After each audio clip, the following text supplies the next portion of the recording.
नमस्कार दोस्तों, स्वागत है आपका माइथो वाइब्स चैनल पर।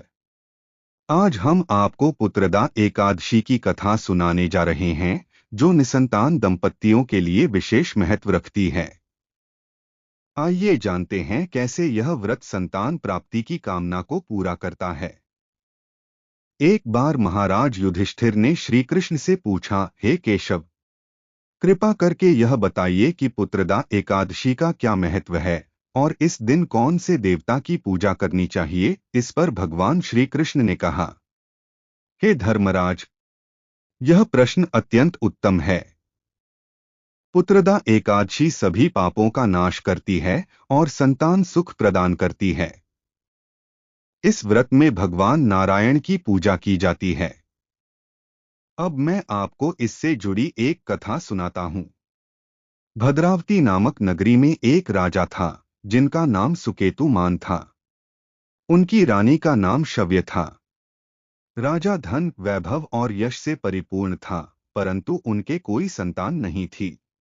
इस कारण दोनों पति पत्नी हमेशा चिंतित रहते थे। एक दिन राजा इतना परेशान हो गए कि आत्महत्या करने का विचार करने लगे। लेकिन आत्महत्या को पाप मानते हुए वे घोड़े पर सवार होकर जंगल की ओर चल दिए। जंगल में चलते हुए राजा ने देखा कि पक्षी अपने बच्चों के साथ चहक रहे हैं। हाथी अपनी मादा और बच्चों के साथ जंगल में घूम रहे थे। यह देख राजा का मन और अधिक व्यथित हो गया। उन्होंने सोचा, मैंने कई यज्ञ करवाए, ब्राह्मणों को भोजन कराया, फिर भी मुझे संतान का सुख नहीं मिला। आखिर मैंने कौन से पाप किए हैं, जिसकी सजा मुझे मिल रही है। इस चिंता में डूबे हुए राजा आगे बढ़ते गए। आधा दिन बीत चुका था। भूख प्यास से व्याकुल राजा पानी की तलाश में भटकते हुए एक सरोवर के पास पहुंचे। वहां उन्होंने देखा कि सरोवर में कमल के पुष्प खिले हुए हैं और बतखें आनंद से तैर रही हैं। राजा ने चारों ओर दृष्टि दौड़ाई तो देखा कि सरोवर के किनारे एक सुंदर आश्रम बना हुआ है। उसी समय राजा के दाएं अंग फड़कने लगे। इसे शुभ संकेत मानकर वे घोड़े से उतर गए और मुनियों के आश्रम की ओर बढ़े। आश्रम में पहुंचकर राजा ने उन ऋषिमुनियों को आदरपूर्वक प्रणाम किया और उनके सामने बैठ गए।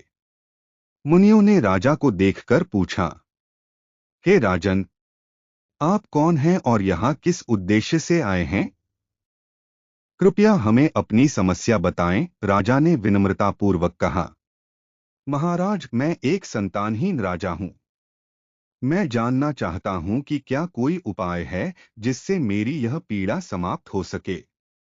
आप कृपया मेरी सहायता करें। तब ऋषि बोले, हे राजन, आज से 5 दिन बाद पुत्रदा एकादशी है, जो संतान देने वाली एकादशी के नाम से जानी जाती है।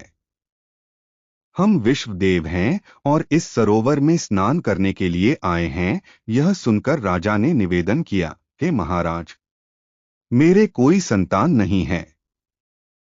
यदि आप मुझ पर कृपा करें तो मुझे संतान प्राप्ति का वरदान दें। यह सुनकर मुनि बोले, हे राजन, श्रावण मास की पुत्रदा एकादशी विशेष रूप से निसंतान दंपतियों के लिए फलदायी होती है। इस व्रत को करने से भगवान नारायण की कृपा से आपको संतान का सुख अवश्य प्राप्त होगा। मुनियों की बात सुनकर राजा को संतोष हुआ। वे तुरंत अपने महल लौट आए और रानी शव्य को सारी बातें बताईं।